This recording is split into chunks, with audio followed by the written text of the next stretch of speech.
ये सियासी नहीं होगी, बल्कि इसमें जो अदलिया के नुमाइंदे हैं यानी कि वकला बरादरी से लोग हैं उनको भी इनवाइट किया जा रहा है। पाकिस्तान के जो डिफरेंट थिंक टैंक्स हैं जैसे कि सहाफ़ी हैं और भी जो बाअसर शख्सियात हैं, जो बिज़नेस कम्युनिटी से लोग हैं, उनको भी इस कॉन्फ्रेंस में जो शिरकत की दावत है वो दी जा रही है। मोहसिन नकवी साहब आजकल जो है वो लंदन गए हुए हैं, बरतानिया गए हुए हैं।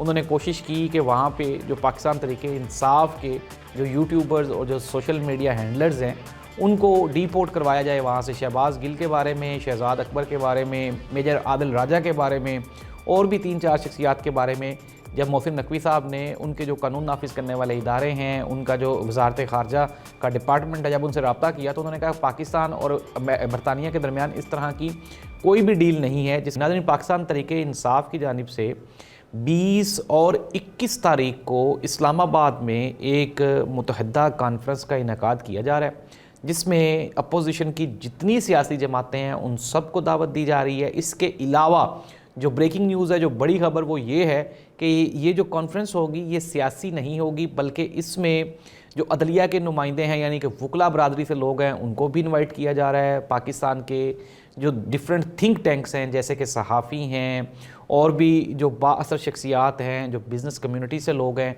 उनको भी इस कॉन्फ्रेंस में जो शिरकत की दावत है वो दी जा रही है। और मैं आपको ये बड़ी ख़बर दे रहा हूँ कि दिसंबर में पाकिस्तान तरीके इंसाफ जो एहतजाज करने जा रही थी उसकी डेट उन्होंने थोड़ा सा आगे कर दी है और अब वो जो एहतजाज है वो इस कॉन्फ्रेंस के बाद देखा जाएगा। आया कि अब पाकिस्तान तरीके इंसाफ ने जो प्लानिंग की है वो ये है कि हुकूमत को आइनी और कानूनी तरीक़ों से असम्बली के फ्लोर पे और इस तरह की कॉन्फ्रेंसिस से इनको इंगेज किया जाए। नाज़रीन, एक चीज़ जो पाकिस्तान की सियासत में बेहतर दिखाई दे रही है वो है पाकिस्तान तरीके इंसाफ का धीमा लहजा जो कि एकदम से देखने के लिए मिला है। अगर हम बात करें इमरान खान की या PTI की तो इग्रेशन और ऑफेंसिव जो पॉलिटिक्स है वही इनकी पहचान है। लेकिन हमने देखा DGI-SPR की प्रेस कॉन्फ्रेंस के बाद सुहेल आफरीदी ने खुल के DGI-SPR को जवाब नहीं दिया। अनडाउटेडली दूसरे लोगों ने जो तकारीर की वो कुछ ऐसी थी जो कि एक्सपेक्ट की जा रही थी, लेकिन सुहेल आफरीदी का रवैया बड़ा पॉजिटिव था, मुस्बत था। अब असद कैसर ने आज पार्लिमान के बाहर खिताब करते हुए कहा, उन्होंने कहा जी कि हमें दीवार से लगाने की मुसलसल कोशिश की जा रही है, जितने भी गैर आइनी और गैर कानूनी हरबे हैं वो हमारे खिलाफ इस्तेमाल किए जा रहे हैं। इवन के शेर अब्दुल मरवत ने भी कहा कि जो गैर इंसानी सलूक किया जा रहा है हम सब के साथ, तो ये इसके बाद पाकिस्तान तरीके इंसाफ से मुफाहमत की एक्सपेक्टेशन करना ये बिल्कुल भी जो है वो एक जालमाना सोच है। इसके साथ ही साथ जो दूसरे पार्लियामेंटेरियंस हैं उन्होंने भी मीडिया से गुफ्तगू करते हुए कहा कि पाकिस्तान में इस वक्त जो जमहूरी हालात हैं वो बिल्कुल गैर आइनी और गैर कानूनी हैं। किसी की भी समझ में नहीं आ रहा, जो जमहूरी रवैया रखने वाले लोग हैं वो परेशान हो गए हैं कि अगर ये जमहूरियत है तो फिर ये जमहूरियत की बदतरीन शक्ल है और ऐसी सूरत हाल में जमहूरियत को आगे लेके चलना हम सब के लिए मुश्किल होता जा रहा है। नाज़रीन, खबरें क्या हैं?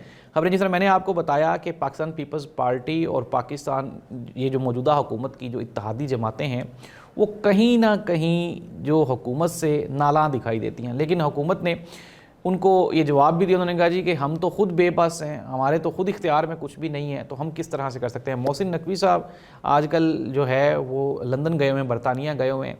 उन्होंने कोशिश की कि वहाँ पे जो पाकिस्तान तरीके इंसाफ के जो यूट्यूबर्स और जो सोशल मीडिया हैंडलर्स हैं उनको डीपोर्ट करवाया जाए वहाँ से। शहबाज गिल के बारे में, शहजाद अकबर के बारे में, मेजर आदिल राजा के बारे में और भी 3-4 शख्सियात के बारे में जब मोहसिन नकवी साहब ने उनके जो कानून नाफिज करने वाले इदारे हैं, उनका जो वजारत ख़ारजा का डिपार्टमेंट है, जब उनसे रब्ता किया तो उन्होंने कहा पाकिस्तान और बरतानिया के दरमियान इस तरह की कोई भी डील नहीं है जिसके तहत हम ये सारे जो लोग हैं जिन्होंने पॉलिटिकल असाइलम ले रखा है उनको हम डीपोर्ट कर दें। अलबत्ता कुछ यूट्यूबर्स हैं जो उन्होंने मोहसिन नकवी साहब के कहने पर जिनको डीपोर्ट कर दिया गया है। लेकिन नाज़रीन, मैं आपको एक बड़ी खबर दे रहा हूँ, बड़ी ब्रेकिंग न्यूज़ दे रहा हूँ। ये डक्की भाई वाला जो सीन है ये भी सारे का सारा टोटली कंट्रोवर्शियल है और ये प्री प्लान्ड है। अभी ये जो रजब भट्ट और ये जो दूसरा वो टिकटॉकर ये वहाँ से लेकर आए हैं ये भी पूरे का पूरा जो है ये पोलराइज्ड है और ये सारे का सारा प्लान का हिस्सा है। अब हुकूमत करने क्या जा रही है? हुकूमत सोशल मीडिया पे लोगों का ध्यान बटाने के लिए, लोगों की सोच को कन्वर्ट करने के लिए इस तरह के हरबे इस्तेमाल करती है। आपने देखा होगा डक्की भाई वाला जो वीलॉग था उसके ऊपर मिलियंस व्यूज़ आ गए। अब क्या था कि एक दिन के लिए इमरान खान की जो बहस है वो अनडाउटेडली वो रुक गई, लेकिन ये एक एक दिन के हरबे हैं। नाज़रीन, होता क्या था पहले, जब लोगों की परसेप्शन या लोगों की जो जहन साजी करनी होती थी, लोगों की सोच तब्दील करनी होती थी, तो दो मीडियम्स होते थे, एक टीवी था और एक अखबार था। अखबार में चंद कॉलमिस्ट होते थे जिनको कंट्रोल कर लिया जाता था, और फिर उसके बाद जो एडिटोरियल होता था उसको कंट्रोल कर लिया जाता था। इसी तरह से टीवी पे भी कुछ ना कुछ कंट्रोल, चूँकि पैमरा शैमरा था और वो इस वजह से वो कंट्रोल हो जाती थी चीज़ें। अब क्या हुआ है, गुज़श्ता 3 सालों में इमरान खान का नज़रिया, इमरान खान की सोच और इमरान खान का जो बयानिया है, उसको इस्टेब्लिशमेंट, हुकूमत, PMLN, पीपल्स पार्टी, 150 जमातें मिल के भी उसको काउंटर नहीं कर पाई। और हर गुजरते हुए दिन के साथ जो सोशल मीडिया है उस पर इमरान खान का बयानिया मज़ीद स्ट्रेंथन होता जा रहा है। यही वजह है कि उसको काउंटर करने के लिए या उसका मुकाबला करने के लिए ये कोशिशें की गई। लेकिन अब जब इस्टेब्लिशमेंट और हुकूमत मुकम्मल तौर पे इमरान खान के बयानिए का सामना नहीं कर पाए, तो अब मजबूरन ताकत का इस्तेमाल शुरू हो गया है। नाज़रीन, कहा जा रहा है कि इमरान खान अंधेरे से डरता है, इमरान खान को फोबिया है अकेले। नाज़रीन, 3 साल तो उस बंदे ने जेल काट के ये साबित कर दिया कि उस जैसा नडर और बहादुर पूरे पाकिस्तान की तारीख में ना ही तो कोई सियासतदान, कोई फौजी जर्नैल, कोई जज, कोई भी आज तक पाकिस्तान की तारीख में इतना बहादुर इंसान नहीं गुजरा।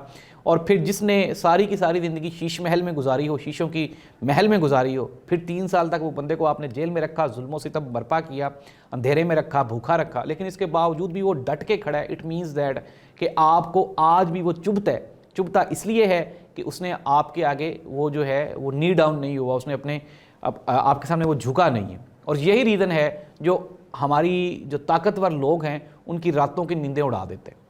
और आप जितने भी ताकतवर हो जाएं, इक़्तिदार में चले जाएं, आपके पास ताकत तो हो सकती है, लेकिन इज़्ज़त हासिल करने के लिए आवाम के पास जाना इंतहाई ज़रूरी होता है। नाज़रीन, इमरान खान को कंट्रोल करने के लिए जितनी ताकत का 3 सालों में इस्तेमाल किया गया, इसकी मिसाल पाकिस्तान की तारीख में कहीं नहीं मिलती। अब कहा जा रहा है मज़ीद ताकत का इस्तेमाल किया जाएगा, तो कर लें, कितना को इस्तेमाल करना है आपने। और मेरा नहीं ख्याल कि इससे ज़्यादा ताकत का इस्तेमाल हो सकता है। फिर इसके बाद तो गोलियां ही मारी जा सकती हैं, वो भी 26 नवंबर को चल गई थी, मुरीदके में भी चल गई थी। तो फिर अब इसके अलावा क्या किया जा सकता है? तो अगर यही मामलात बैठ के टेबल टॉक पे और इमरान खान के साथ बातचीत में हल हो जाएं, तो शायद कुछ बेहतरी आ सकती है। नाज़रीन, किसी बताने वाले ने बताया, हमारे सोर्सेज ने बताया, उन्होंने कहा इमरान खान को शायद ये कन्फर्म हो गया कि अब मैं पॉलिटिकली तो वापस नहीं आ सकता, तो क्यों ना मैं अपने बयानिए को ज़िंदा रखूं। और नाज़रीन, ये बात बिल्कुल सच भी है। अगर हम नवाज शरीफ साहब को देखें, नवाज शरीफ साहब डील करके चले गए, ख़त्म।